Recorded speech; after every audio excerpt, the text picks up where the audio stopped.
पूर्व आईपीएस आनंद मिश्रा यह तय नहीं कर पा रहे हैं कि बिहार को सही मायने में कौन बदल सकता है, बीजेपी या फिर जनसुराज।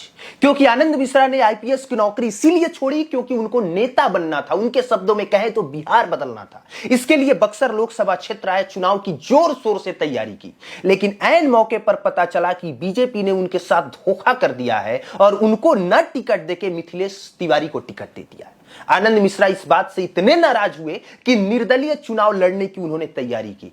न सिर्फ चुनाव लड़े बल्कि मिथिलेश तिवारी को हराया भी। फिर आनंद मिश्रा खुद की जमीन तलाशने लग गए, ये समझने लग गए कि उनका भविष्य कहां बेहतर होगा। फिर उनको जनसुराज में खुद का बेहतर भविष्य दिखा, और जब जनसुराज में उनको बेहतर भविष्य दिखा तो बिहार का भविष्य भी जनसुराज में ही दिखने लग गया। इसलिए उन्होंने जनसुराज ज्वाइन किया, प्रशांत किशोर के साथ कंधा से कंधा मिला के ग्राउंड पर दिखने लग गए, बिहार बदलने की बात कहने लग गए, जनसुराज सबसे बेहतरीन सबसे सर्वश्रेष्ठ पार्टी है ये बताने लग गए। लेकिन फिर पता चला कि दरअसल आनंद मिश्रा को जनसुराज सूट नहीं कर रहा। दरअसल जनसुराज में उतनी क्षमता है ही नहीं कि बिहार बदल सकता है। इसलिए आनंद मिश्रा ने एक बार फिर से बीजेपी ज्वाइन कर लिया है, और आनंद मिश्रा अब दोबारा से ये कहते नजर आएंगे कि हमने नौकरी ही बीजेपी के लिए छोड़ा। हमने बिहार बदलने के लिए नौकरी छोड़ा हो ना छोड़ा हो, पर हमने बीजेपी के लिए नौकरी जरूर छोड़ा, और यही परम सत्य है। हालांकि आनंद मिश्रा जो कुछ भी कर रहे हैं कुछ भी नया नहीं कर रहे, शायद कुछ गलत भी नहीं कर रहे।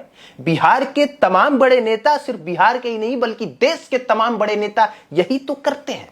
जिस पार्टी में उनकी गोटी फिट होती है उसी पार्टी में वो फिट हो जाते हैं, और जिस पार्टी में फिट होते हैं वही पार्टी देश की सबसे बेहतरीन पार्टी और उस स्टेट को बदल देने वाली पार्टी लगती है। आनंद मिश्रा सिर्फ इसके इकलौते उदाहरण नहीं है।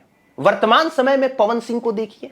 पवन सिंह पहले बीजेपी में थे, बीजेपी के लिए चुनाव प्रचार करते थे, बीजेपी ने उनको टिकट भी आसनसोल से दिया, लेकिन फिर पवन सिंह को भगा दिया तो पवन सिंह ने निर्णय किया कि निर्दलीय चुनाव लड़ेंगे।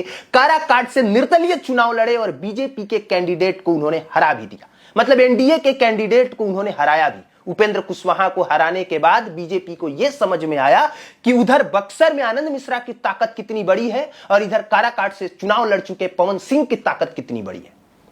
इसलिए बीजेपी ने इन दो व्यक्ति के खिलाफ जितनी साजिश की थी उन तमाम साजिशों को भुला के एक बार फिर से इन दोनों को अपनाने को तैयार हो गए। अब पवन सिंह की भी खबर निकल के सामने आ रही है कि पवन सिंह भी जल्द बीजेपी में शामिल हो सकते हैं, क्योंकि उन्होंने आरा के सांसद रह चुके आर.के. सिन्हा से मुलाकात की है।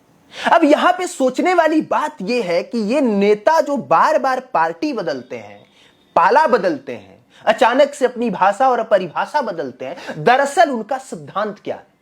क्या सच में वो अपनी नौकरी इसलिए छोड़ते हैं क्योंकि उन्हें बिहार बदलना है, या वो अपनी नौकरी इसलिए छोड़ते हैं क्योंकि वो उस नौकरी में रह के ये समझ चुके होते हैं कि भले ही पढ़ने लिखने के बाद भी हमारे पास जितना पैसा और पावर है, असली पैसा और पावर तो नेतागिरी में है।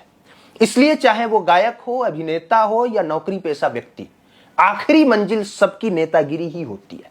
आखिरी में हर कोई विधायक और सांसद ही बनना चाहता है।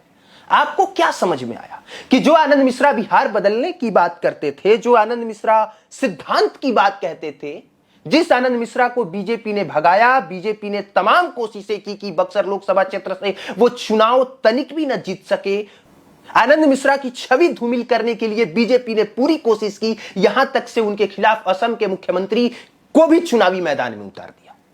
अब वही बीजेपी स्वागत कर रही है और आनंद मिश्रा को वही बीजेपी बेहतरीन पार्टी लग रही है। यहां पे समझने वाली बस इतनी सी बात है कि हर व्यक्ति खुद के भविष्य के बारे में सोच रहा है। उसकी कहां गोटी फिट होती है वो सिर्फ इतना ही सोच रहा, ना तो उसका कोई सिद्धांत है और ना ही बिहार बदलने का अंदर से कोई जुनून। तो अगर वो व्यक्ति खुद के बारे में सोच रहा है तो हम और आप खुद के बारे में क्यों नहीं सोचते हैं? हम क्यों नहीं समझ पाते कि हमारे लिए, हमारी स्टेट के लिए कौन सी पार्टी बेहतर है? हम क्यों सिर्फ एक व्यक्ति में यह समझने की कोशिश करते हैं कि वो व्यक्ति जिस पार्टी के साथ चला गया वही पार्टी बेहतर है? निर्दलीय लड़ रहा है तो निर्दलीय बेहतरीन, जनसुराज के साथ लड़ रहा है तो जनसुराज बेहतरीन, बीजेपी के साथ लड़ रहा है तो बीजेपी बेहतरीन, कांग्रेस में चला गया तो कांग्रेस बेहतरीन। वो तो खुद का भविष्य देख रहा है। बिहार की जनता अपना भविष्य कब देखेगी?